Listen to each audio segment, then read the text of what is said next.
কালিলৈ যোৰহাটত অনুষ্ঠিত হ'ব বিজেপিৰ বৰ্ধিত কাৰ্যনিৰ্বাহক সভা। ইতিমধ্যে যোৰহাট জিলা ক্ৰীড়া সন্থাৰ খেলপথাৰত ভাৰতীয় জনতা পাৰ্টিৰ ৰাজ্যিক সভাপতিগৰাকী উপস্থিত হৈছে। যোৰহাট জিলা বিজেপি সম্পূৰ্ণৰূপে সাজু হৈছে। জিলা বিজেপিৰ সভাপতিগৰাকী আছে, কিছু কথা পাতিম। কালিলৈ যোৰহাটত অনুষ্ঠিত হ'ব, সকলো ইতিমধ্যে সাজু হৈছে, প্ৰস্তুতি সম্পূৰ্ণ হৈছে, কি ক'ব?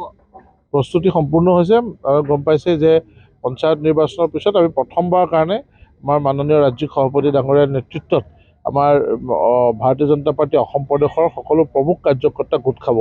ইয়াত আমাৰ জিলা সভাপতিসকলৰ পৰা আৰম্ভ কৰি আমাৰ মাননীয় ৰাজ্যিক সভাপতিলৈকে তাৰ মাজত যিমান কাৰ্যকৰ্তা আছে সকলোখিনি গোট খাব।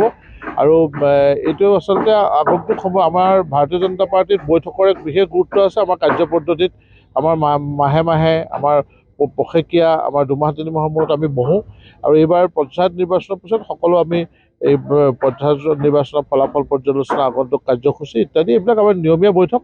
আৰু যোৰহাটত এইবাৰ আমাৰ মাননীয় ৰাজ্যিক সভাপতি ডাঙৰীয়াৰ আমি অনুগ্ৰহত আমি যোৰহাটত এই বৈঠকখন আমি যোৰহাট জিলাৰ আতিথ্য হিচাপে আমি এখন অনুষ্ঠিত হ'ব। আৰু আমি ইতিমধ্যে সকলো প্ৰস্তুতি সম্পূৰ্ণ হৈ উঠিছে। আপোনালোকে দেখিছে যে বতৰ অলপ প্ৰতিকূল আছিল, তাৰ মাজতো আমাৰ কাৰ্যকৰ্তাসকলে উৎসাহ উদ্দীপনাৰ অন্ত হোৱা নাই। সকলোৱে নিশালৈকে দিনে নিশাই একাকাৰ কৰি কাম কৰি আছে। আৰু আমি মাননীয় ৰাজ্যিক সভাপতি ডাঙৰীয়াৰ নেতৃত্বত আমাৰ এই বৈঠকখন কাইলৈ ইয়াত সকলো কাৰ্যকৰ্তা আমাৰ গোট খাব।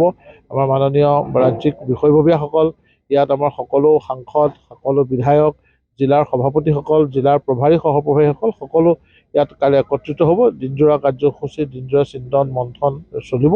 আৰু আমি সম্পূৰ্ণ আশাবাদী যে অতি সুন্দৰ পৰিৱেশত সফলতাৰে এই বৈঠকখন সম্পূৰ্ণ হ'ব। ৰাজ্যিক বিজেপিৰ সভাপতিগৰাকী আছে, এক প্ৰকাৰে কংগ্ৰেছ আৰু গৌৰৱ গগৈ দুৰ্গক সহায় পঞ্চায়ত নিৰ্বাচনত জয় জয়কাৰ হ'ল বিজেপিৰ, উপহাৰ নেকি যোৰহাটবাসীলৈ? আমি আমাৰ দলটোৰ যি শৃংখলাৰ এটা ব্যৱস্থিত ৰূপত আমি জিলা বা ৰাজ্যিক পৰ্যায়ৰ এনেকুৱা ধৰণৰ পদাধিকাৰী সভা, বিষয়ববীয়া সভা কৰোঁ। আৰু কাইলৈ আনুষ্ঠানিকভাৱে আমি পঞ্চায়ত নিৰ্বাচনৰ পিছত প্ৰথমখন আমাৰ ৰাজ্যিক বৰ্ধিত বিষয়ববীয়াৰ সভা, যি সভাত মাননীয় মুখ্যমন্ত্ৰী ডাঙৰীয়াৰ মাৰ্গদৰ্শন থাকিব, মাননীয় ৰাজ্যিক প্ৰভাৰী ডাঙৰীয়াৰ মাৰ্গদৰ্শন থাকিব, লগতে আমাৰ মাননীয় কেন্দ্ৰীয় মন্ত্ৰী সৰ্বানন্দ সোণোৱাল ডাঙৰীয়া, কেন্দ্ৰীয় মন্ত্ৰী পবিত্ৰ মাৰ্ঘেৰিটা ডাঙৰীয়া প্ৰমুখ্যে আমাৰ দলৰ জ্যেষ্ঠ যিসকল কাৰ্যকৰ্তা আছে সকলো ইয়াত থাকিব।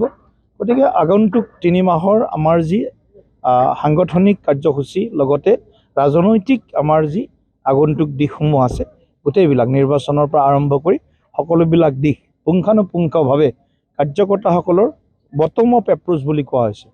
তলৰ পৰা কাৰ্যকৰ্তাসকলে কি ভাবে, জিলা সভাপতিসকলে কি ভাবে, তেওঁলোকৰ সাংগঠনিক দিশ সন্দৰ্ভত তেওঁলোকৰ বক্তব্য কি, ইত্যাদি কথাবিলাক আমি কাইলৈ তেওঁলোকৰ মনৰ ভাৱ, মনৰ উমান লোৱাৰ চেষ্টা কৰিম। আৰু তেওঁলোকৰ মনৰ ভাৱ একত্ৰীকৰণ কৰি সংকলন কৰি আমি আগন্তুক 3 মাহৰ আমাৰ ৰোডমেপ প্ৰস্তুত কৰিম।